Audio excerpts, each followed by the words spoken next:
Hello, good evening to everybody. This is another video on how to measure ship's mini Jane cylinder liner. Our model of mini Jane is Makita Mitsui MAN BMW 6S42MC,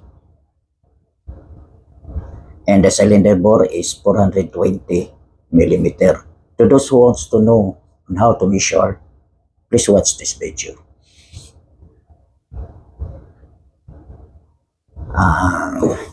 First, we have some tools to use. This is the dial gauge indicator.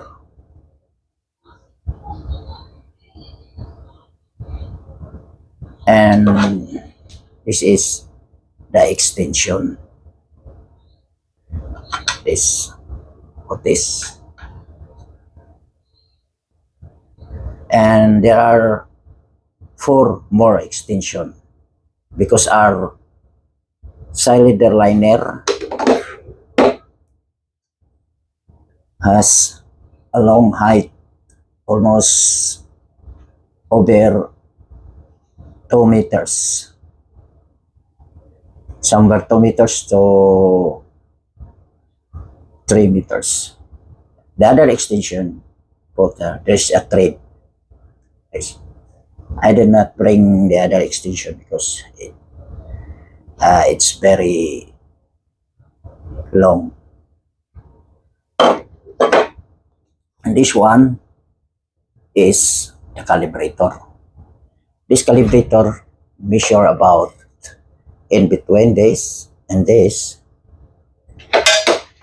Put like this. 420 millimeter. It is very important that this calibrator has in the engine room, because if you don't have this, you cannot calibrate. But maybe you can calibrate using if you have new liner spare, because the new liner is the same diameter of this calibrator. But be sure to clean thoroughly because there is a wax.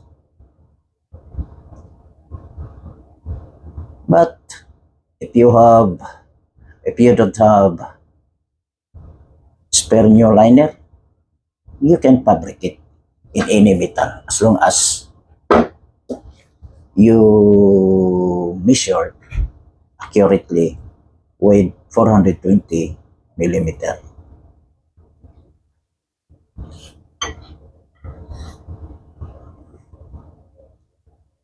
This dial gauge. The other side, this is can be adjusted accordingly. Turn, adjust, then lock. The other side is there is a notch or rod that push the dial gauge pointer. In order the pointer is turned, then there is 2 wheels. During measurement, be sure that these 2 wheels turn together, because if one only wheel has turned and the other is not, you cannot get the correct measurement because the level is not exact at the right level. So be sure these 2 wheels can turn together during measurement.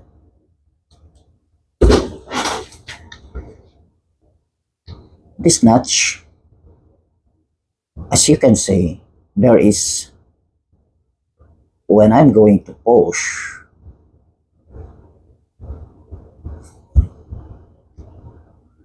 the big indicator turns, and there is a small indicator also can turn.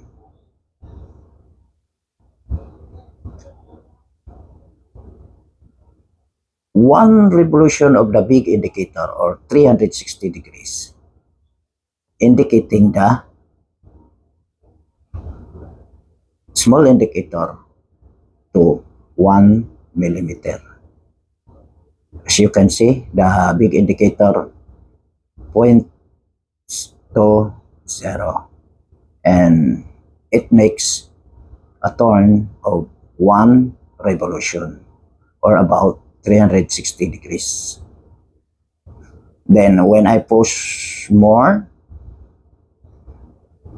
the big indicator turn to 2 times revolution, or 360 degrees. Then the small indicator points to 2 millimeter. And when I'm going to push more, another 1 revolution, the small indicator points to 3 millimeter. And there are 3 revolution of the big indicator of about 360 degrees each revolution.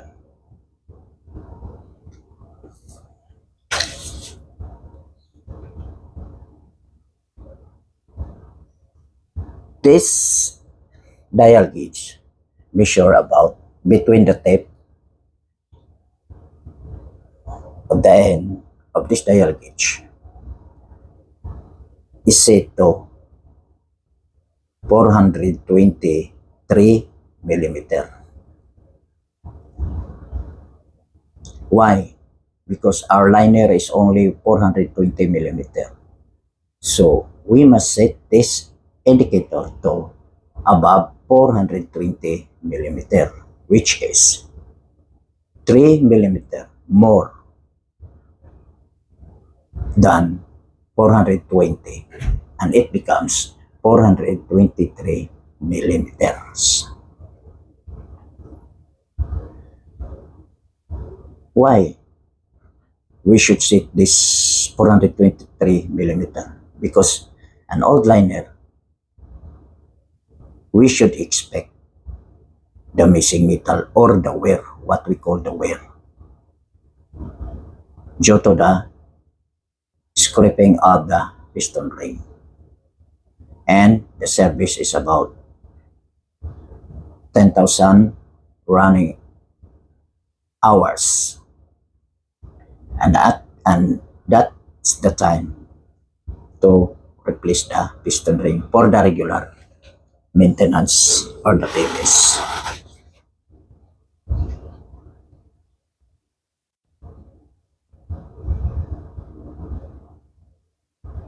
If we set to 420 millimeter, same as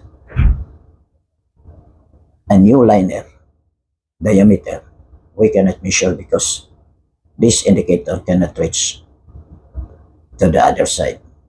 So that's why we are going to set this indicator to 3 millimeter, which is 423 millimeter, because we should expect the old liner has a wear of about 0.3 millimeter, since the liner is new and installed in the engine.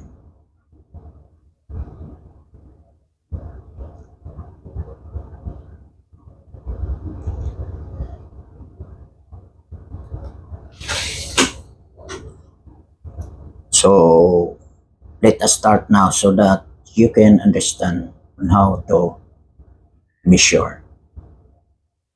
the liner.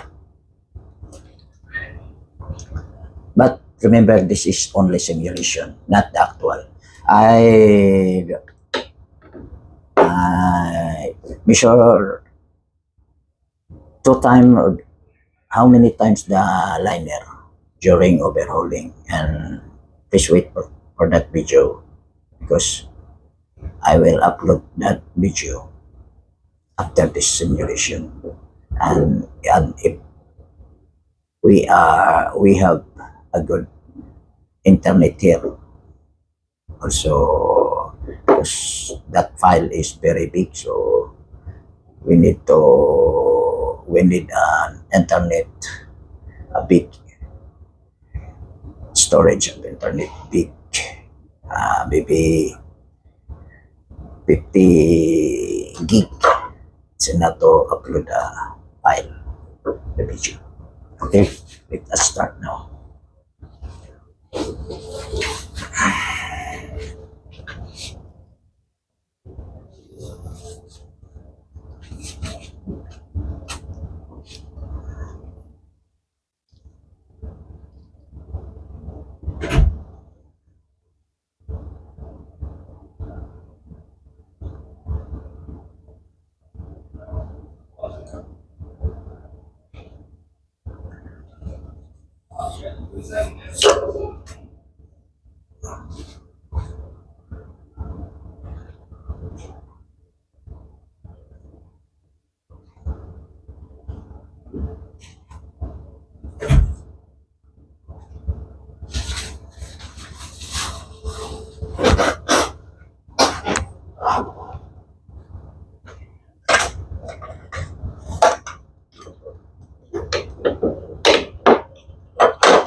Let us set this indicator into 423 millimeter.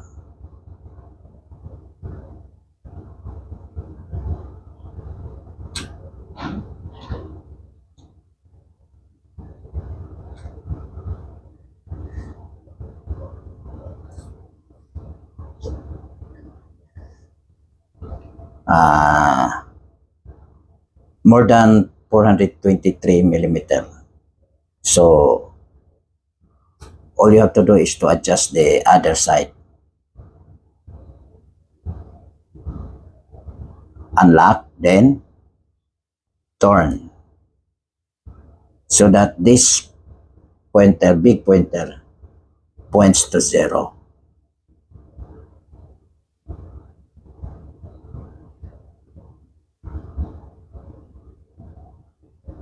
Then lock. Okay, the indicator indicates the diameter of about 420 millimeter only, which is this calibrator, the same as new liner. So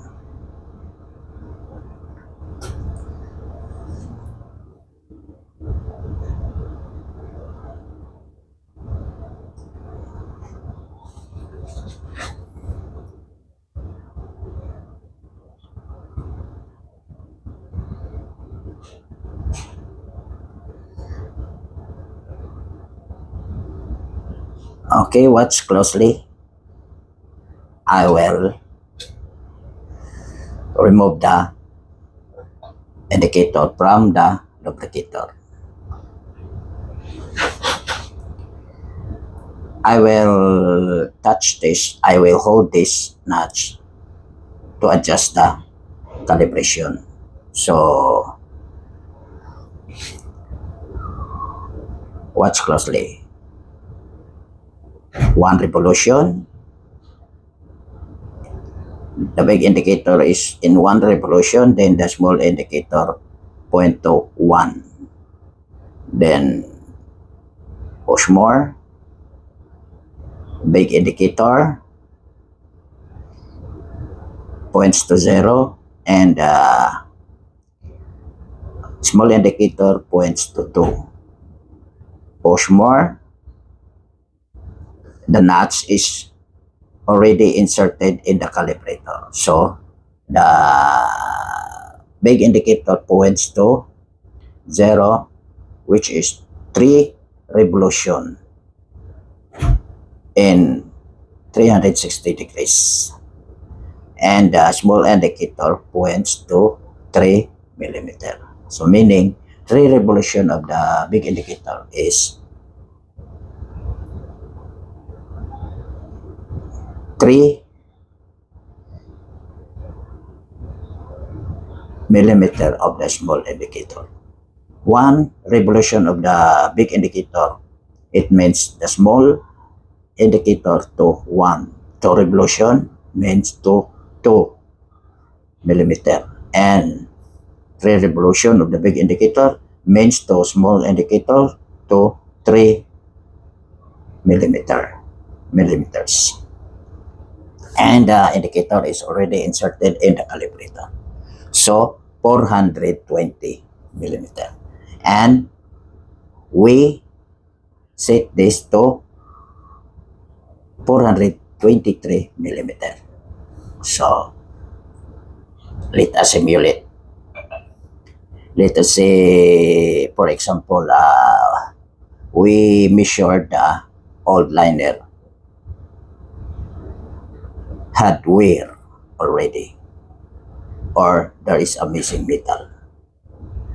Okay, I will hold this notch so that we will know on how to measure. Let us say I push 1 revolution.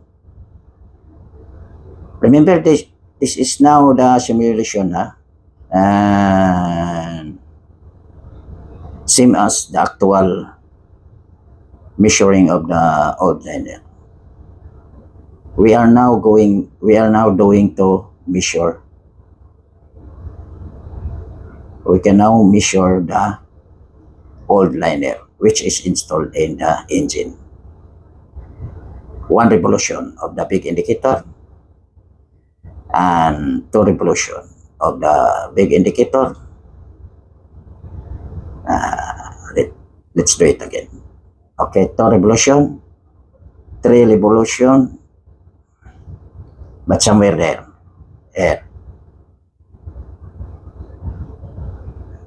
You can now get the reading of about how many revolution of the big indicator is 2 revolution and almost 3 revolution, but it cannot reach to 0. So the last revolution of the big indicator is not complete to 360 degrees. So there is lacking. You cannot get the reading of about, what is your reading? Actual reading. 2.70, because there are 2 revolution of the big indicator, and the 1 revolution, the last revolution that makes the indicator to 3 instead, but it cannot reach to 0. It cannot complete the 1 revolution, so there is lacking.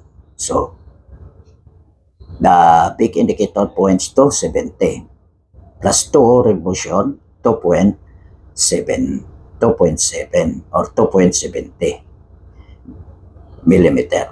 You get the reading of 2.7. So what is the reading?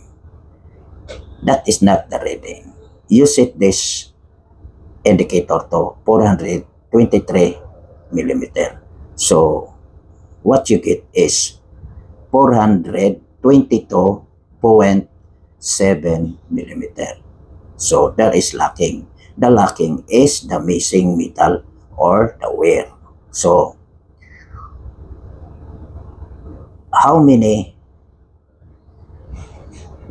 millimeter before the indicator reach to 0 from 70, start 1, 2,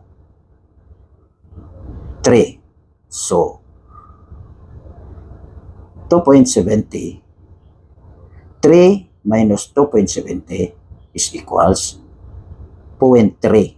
So there is lacking of 0.3. So the reading is 0.3 millimeter.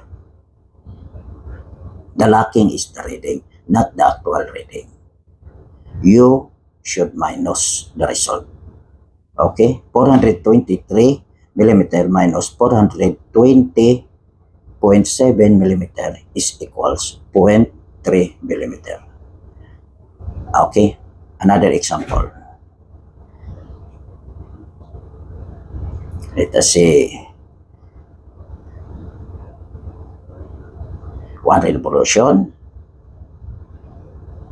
then 2 revolution, but it cannot reach to 0, only points to 50. So what is your actual reading? The actual reading is 1 revolution plus 50 equals 1.5. So you get the reading of 1.5. 3 minus 1.5 is equal 1.5. The reading is 1.5 also. 423 millimeter minus 421.5 millimeter is equal 1.5 millimeter. Another example, the last example. Let us say 1 revolution, 2 revolution,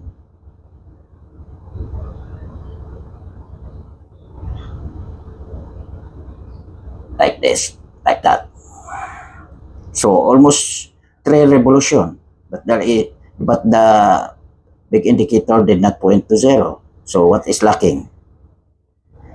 What is your reading? 2.9. So 2 revolution plus 9 equals 2.9. So 3.3 millimeter minus 2.9 is equal 0.1 millimeter. Okay, another example like this. What is the reading? So you get the reading of 2.95. So what is lacking? 3.3 millimeter minus 2.95 is equals 0.05. The reading is 0.05. Is the wear of the liner. Another example, last example. 1 revolution, 2 revolution, and 3 revolution. Like that. Okay? What is your reading? 2 revolution plus 6, 65. It points to 65. So 2.65. So 423 millimeter minus 422.65 millimeter is equals to 0.35 millimeter. All you have to do is to minus, because the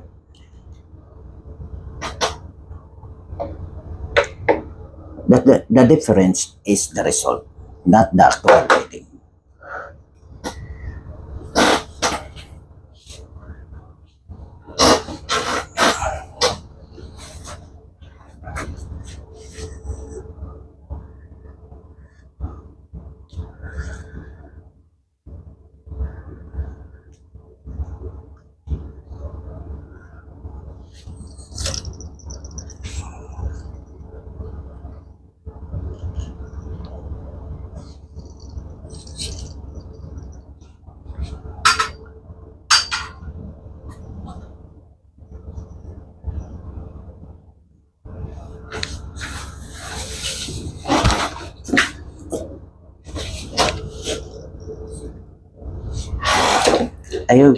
I hope you get the idea.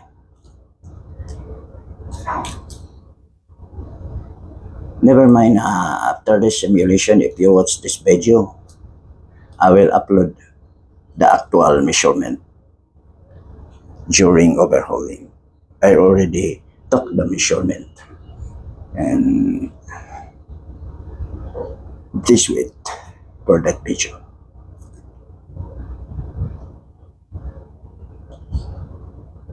The cost of the allowable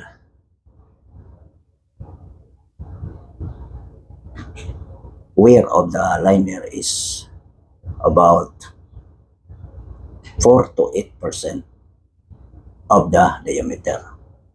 Let us say we have a diameter of our liner of about 420. So what is the 4% of the 420 is about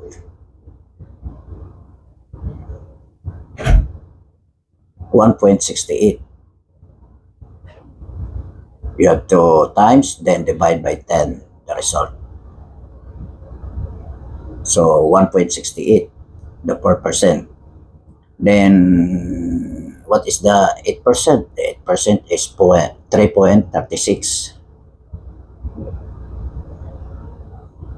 4%, 8% times 420 is equals 33.6. So divide 10, then you have the result of about 3.36. That is the maximum. And it's very dangerous. The good liner, if all the system of the engine are functioning correctly, you can have a wear of about in 10,000 running hours of the liner, you can have a wear of about 2.2 or zero point 0.3 millimeter. It's very small. And it's better 0.2 something.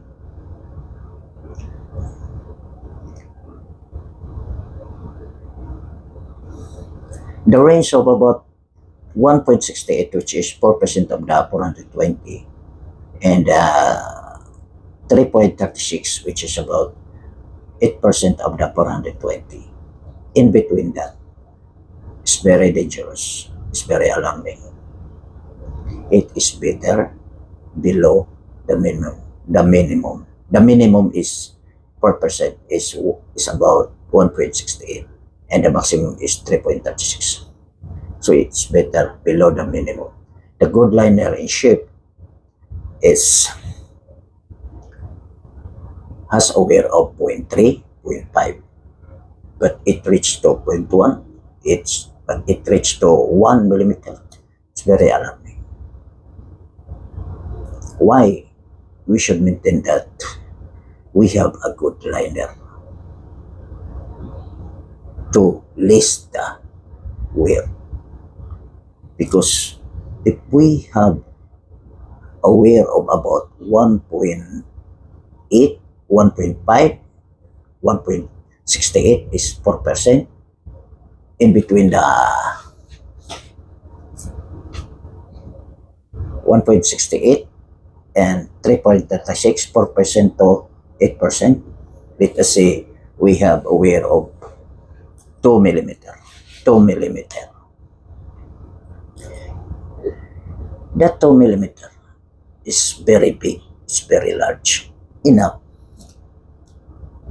to cause a trouble always. And how much more 3 millimeter? 3 millimeter, it's very big. So we have always a problem. Our piston ring is always broken, and it's very dangerous if we have a scavenging fire. It causes an scavenging fire. So number one cause of the piston ring to break is the diameter of your liner. is we have a big clearance. Remember, imagine 3 millimeter clearance in between the surface of the piston and the liner, clearance of about like that, 3 millimeter. The purpose of the piston ring is to seal the gas during combustion or explosion. Anyway, combustion or explosion is the same principle. Explosion as in a close space, same as combustion. So the ring, it's a big clearance to seal the gap between the piston and the ring and the surface of the liner. 3 millimeter.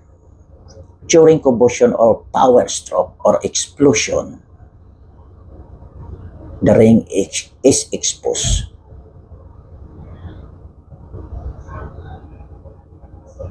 From the explosion or combustion.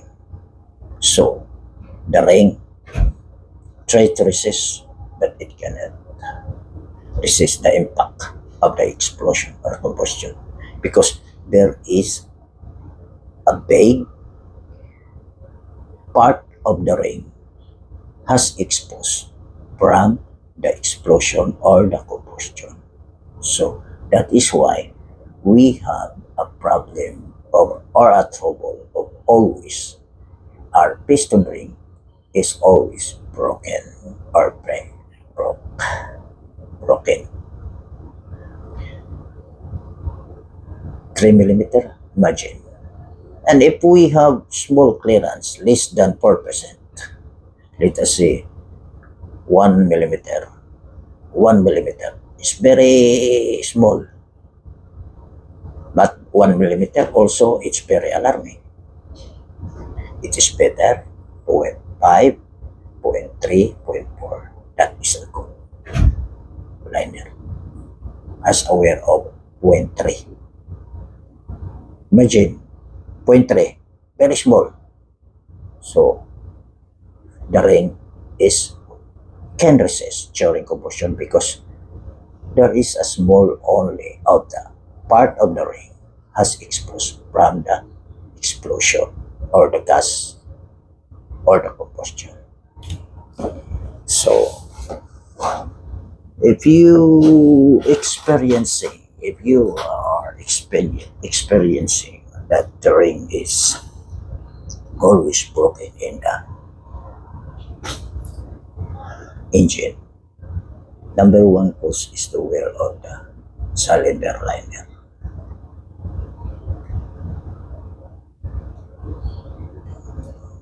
What are you going to do? Increase the lubrication? You cannot. Even you can increase to reach the increase of the lubrication of about the maximum. The lubrication cannot help. It cannot help the cause. So, what are you going to do is to replace the liner. That is the only one.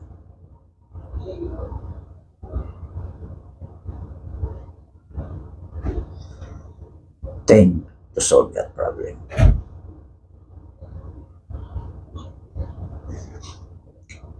If you are going to inspect during inspection and you can see the rings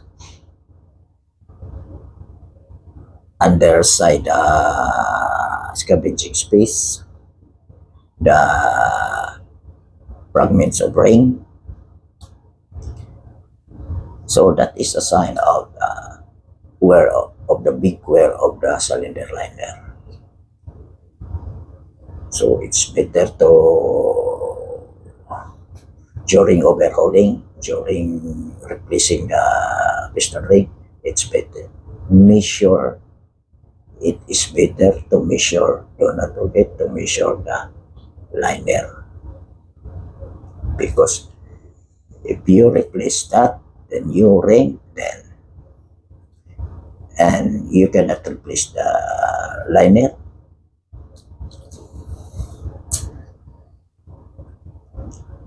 how many hours running of the engine, the ring is also broken.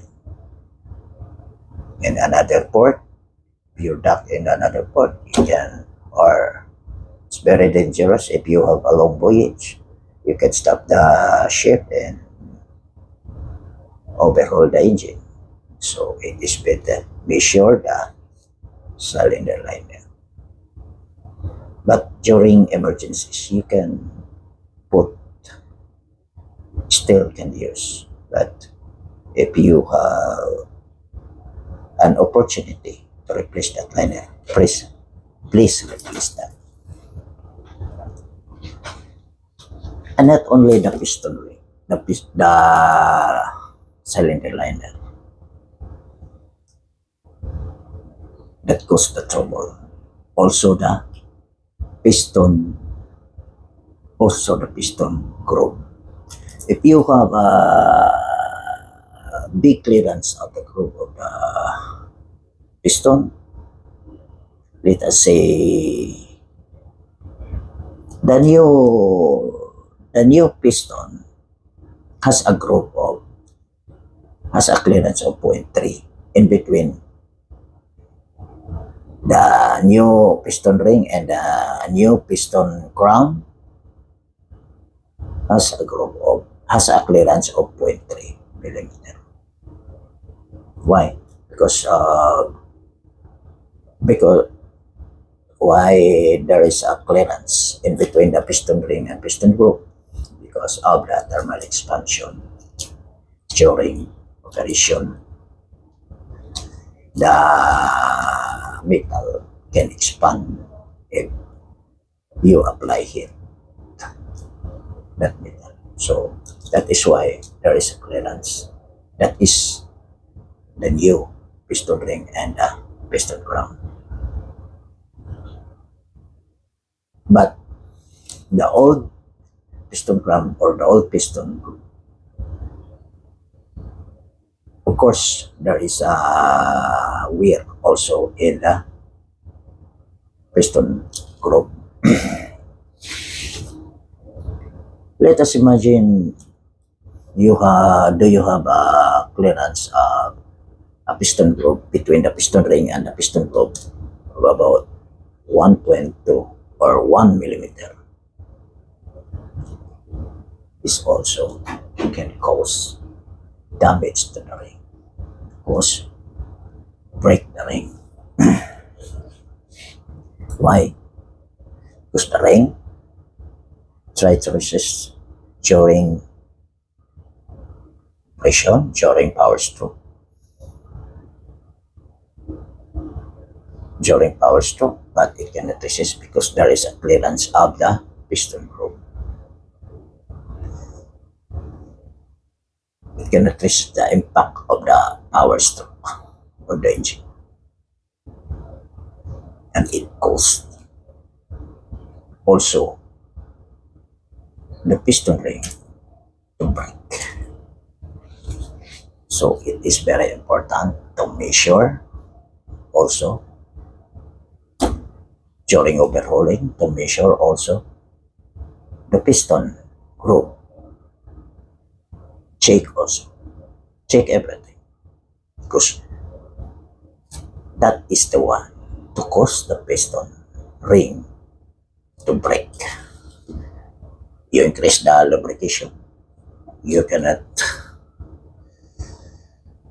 stop the damage, even you can increase the lubrication.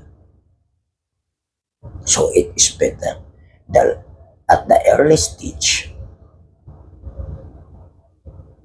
during replacing the new piston ring, it is better the liner has a good clearance and the piston globe has a good also clearance.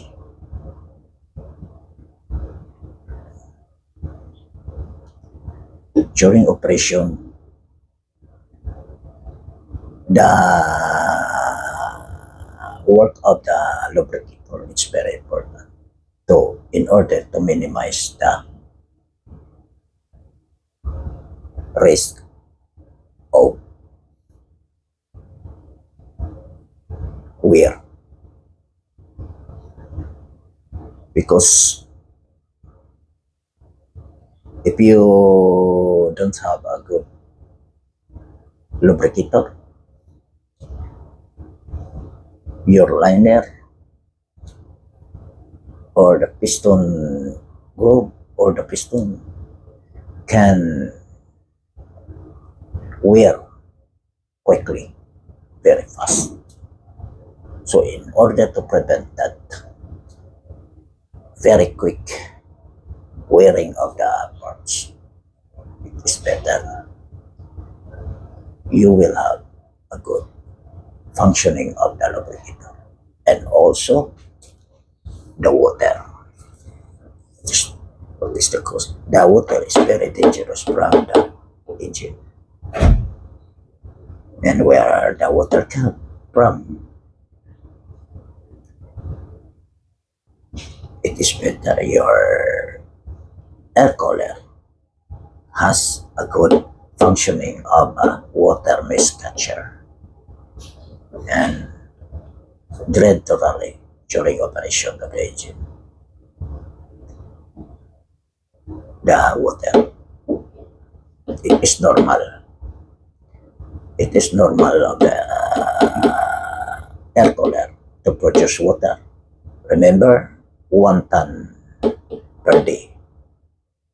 Oh, the water produced from the air cooler every day during operation of the engine is 1 ton. Imagine 1 ton, 1,000 liters a day. And that water you cannot drain thoroughly. And also your water mist catcher is not functioning correctly. Maybe your liner is about 1 month only, the wear is about 2 millimeter. So it will reduce the life of the liner. So it is better you have to watch carefully because the liner wear and piston wear, it depends on you, on how the system part of the main engine must be better functioning correctly.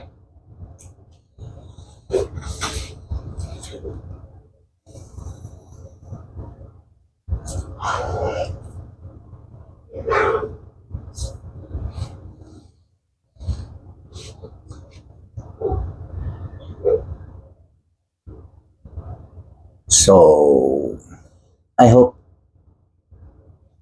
you learned the speech. Remember, there is also a guide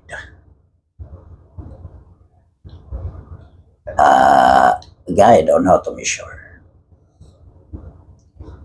this line, the liner. Remember, this is very important that you will have the correct level during measurement because if you are going like this, you cannot get the correct measurement. If you are going to like this and incline slightly, you cannot get also the correct measurement. So it's better the correct level like this, like this, like this, like this. and the highest reading is your reading. If you can get the correct level, you can get also the highest reading. That is your reading. So it is better is two wheels turn correctly. And you can measure port and starboard, and forward and after x-axis. The guide is a form of flat bar, 1 inch width, and the thick is about 2 millimeters. And there is a hole in between the guide.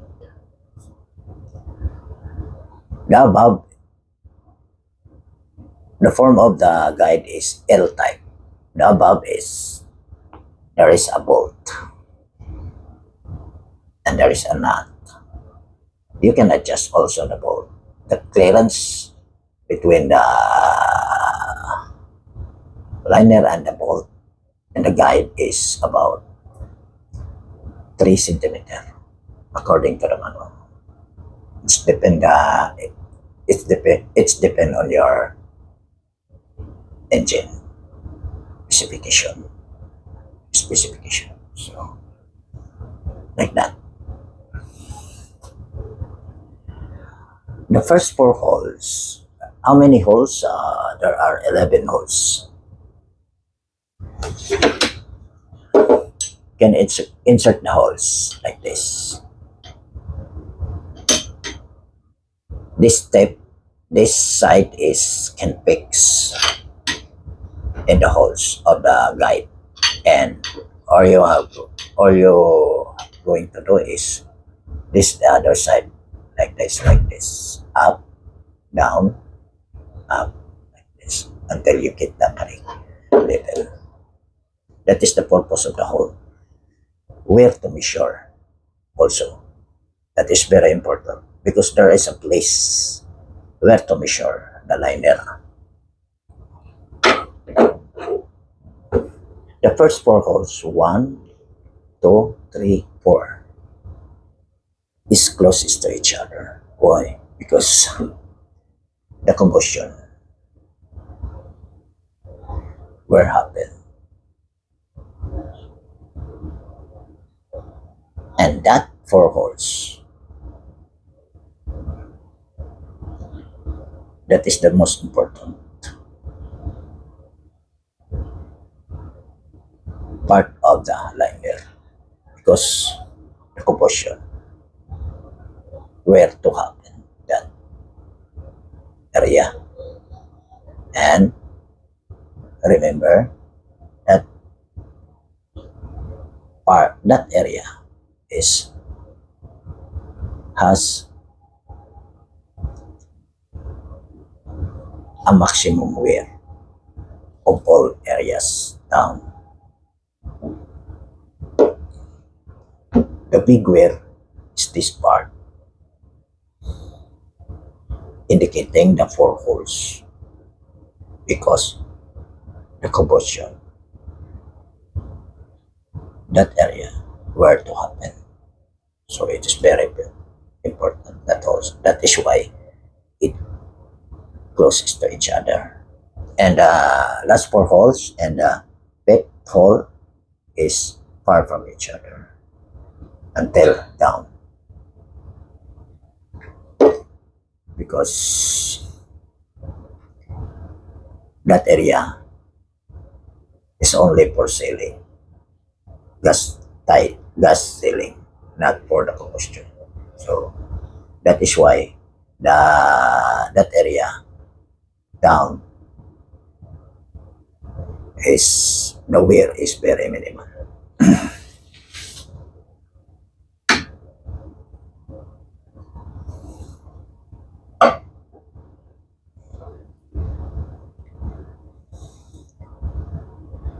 Okay guys, Please wait for my video on actual measurement of the engine cylinder during overhauling. And I hope you learn this video. All you have to do is to pause the video if you are going to get some clarification. If you have a good cell phone, cell phone is very expensive. You can zoom out, zoom in during video playing or even movies. But if you don't have, all you have to do is to push and analyze the way or the method. Okay, guys. Okay, guys. Thank you very much.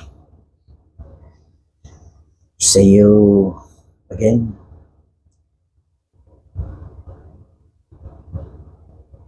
I will maybe we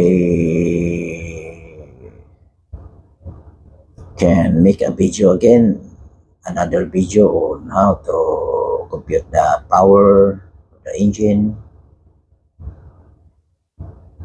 the consumption of the engine during bunkering or during operation of the engine, everything.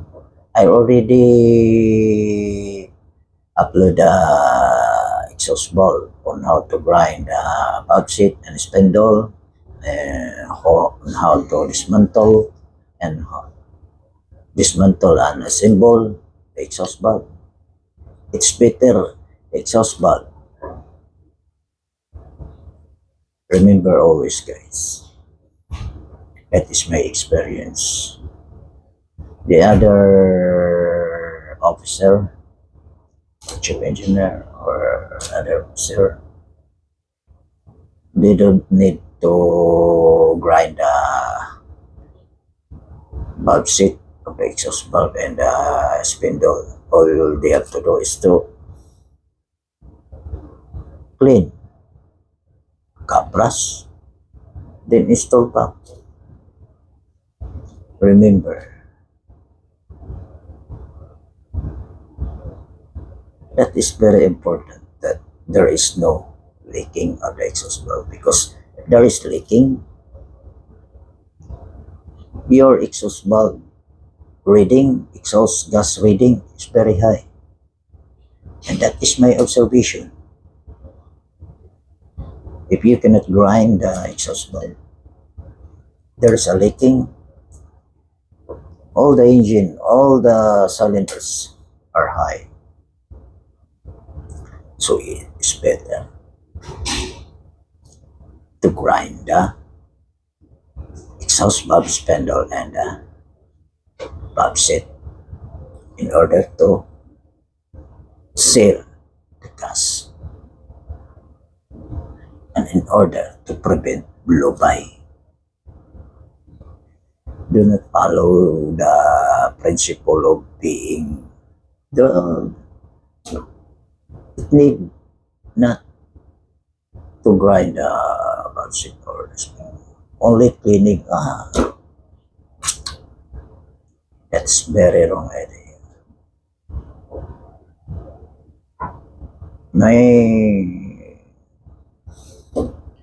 It's better to grind, and after grinding, make a leaking test by putting an oil in between the seating of the valve seat and the spindle. And if you can satisfy your grinding and there is no leaking, that's the time to assemble. Because all the ships has a grinding machine. What is the purpose of the grinding machine? So that you can grind So do not follow the principle of do not grind. That it need nuts. It needs not grind that. Please do not do it. That is it is very risky. It it causes a bad effect, especially you. What is happening in your engine during operation? If you are experiencing bad weather, it's very dangerous. So do not follow that. Do not do it. Please follow correctly what is in the manual said.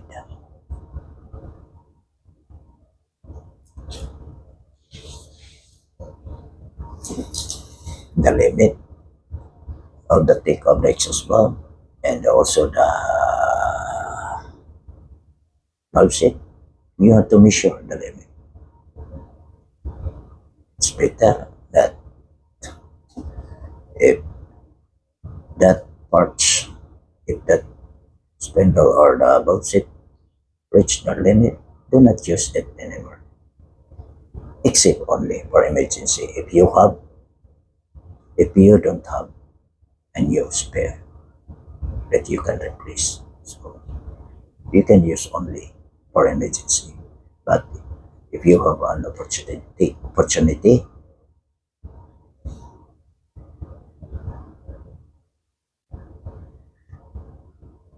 to say use that, you can use that parts that is exceeding the limit. Be sure to replace it if the spare is coming.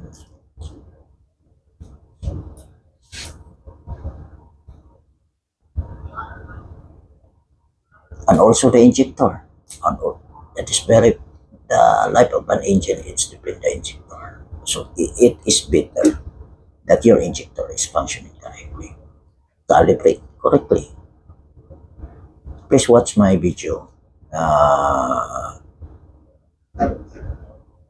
on how to assemble the injector and calibrate the injector. I already upload. Please watch so that you know the why I did not use bad injector. Because number one, system of the engine is your injector. The life it depends on your injector of the engine. If you have a bad injector, everything in the system, fuel pump, exhaust valve, everything is going also to bad. And it's very dangerous to your engine. Maybe your engine explode because of the bad injector. So it's better you can install a good injector. If you think that is bad injector, do not put in the engine anymore. Please wait for the spare parts to come. Please make a request urgent. Never mind ignore the PMS. That injector has a higher running hours still in the engine. Ignore that. If you don't have a parts to replace it, ignore that because that injector is still in use until you will replace it with a good parts.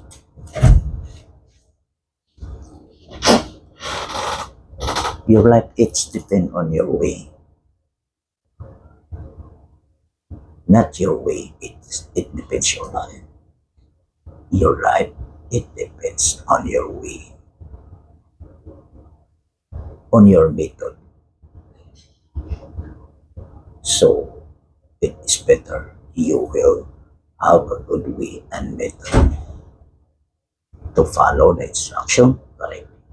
Do not, because that is the instruction that is tested already, and it cannot put danger to your life if you can follow. But if you don't follow, you put your own danger. You put your own risk.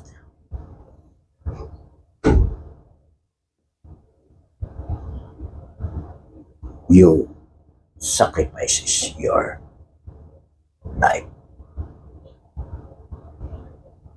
and also your family. Okay, guys. Thank you. That's all. It's Please wait for my video, and to this video I upload already. Please watch so that you can get also the you can learn also.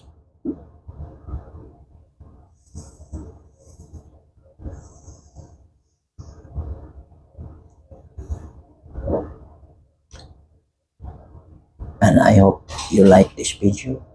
If you like, please